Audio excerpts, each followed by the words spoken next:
This is Keith Helwig from Cops Corrections Videos.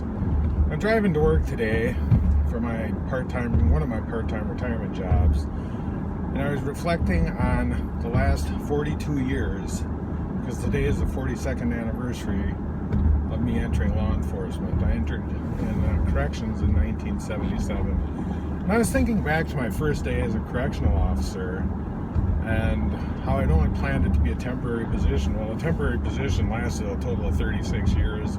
I ended up retiring as a captain, and for 22 of those 36 years, I also worked as a police officer, something I still do today. But I remember my first day going in as a correctional officer, and I'm sure a lot of correctional officers and police officers can really relate that you're going into a totally alien environment.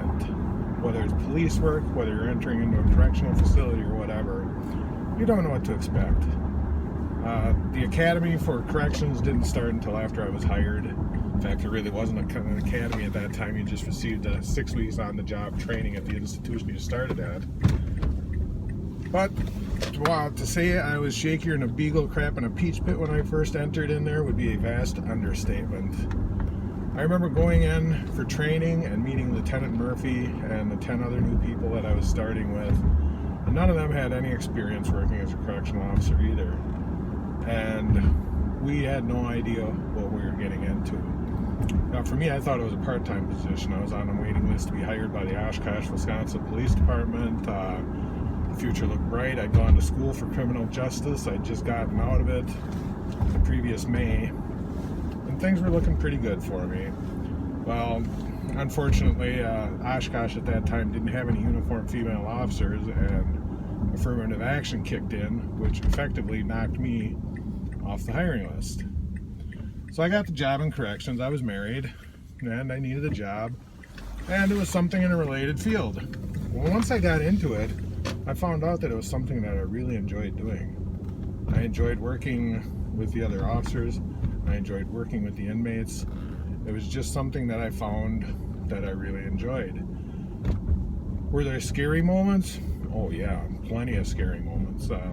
When you have people try to whack you upside the head with a lock and a sock, or you find shanks, or people are throwing stuff at you.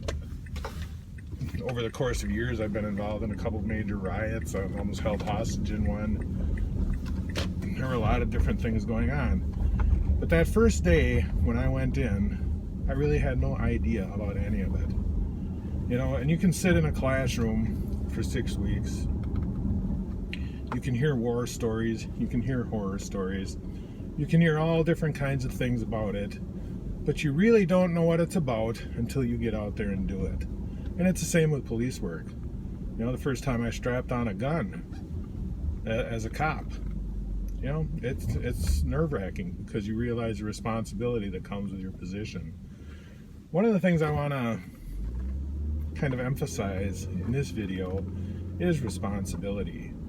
When you're a correctional officer, when you're a police officer, you have a responsibility. You have a responsibility not only to the public, not only to inmates, not only to the upper administration in your job, but you have a responsibility to your family. I've been extremely lucky. I was married about 6 months before I got into corrections, and I'm still married to my first wife. And thanks to her, I was able to continue. I was offered an opportunity after a few years to attend a local police academy, and I went to that academy and successfully completed it, and I've worked as a police officer ever since then.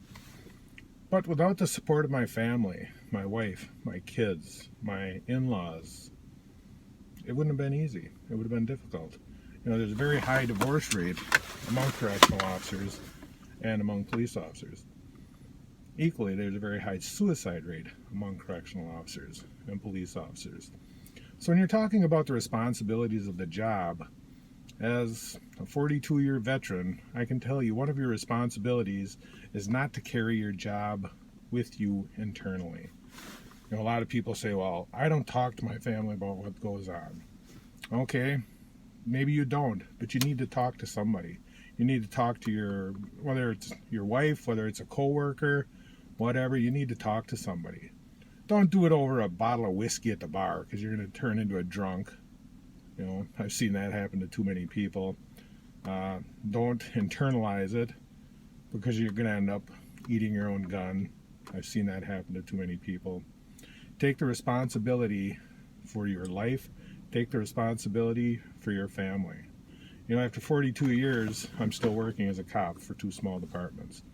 I still like it. Traumatic things still happen. Even though I work small towns, things happen.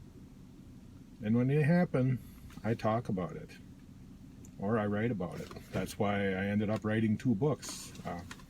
They started out as kind of journals.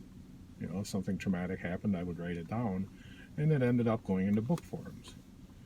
But take responsibility not only for your job, but take responsibility for your family, and even if it seems selfish, most importantly, take responsibility for yourself. Until next time, this is Keith Helwig from Cops Corrections. Stay safe and watch your back.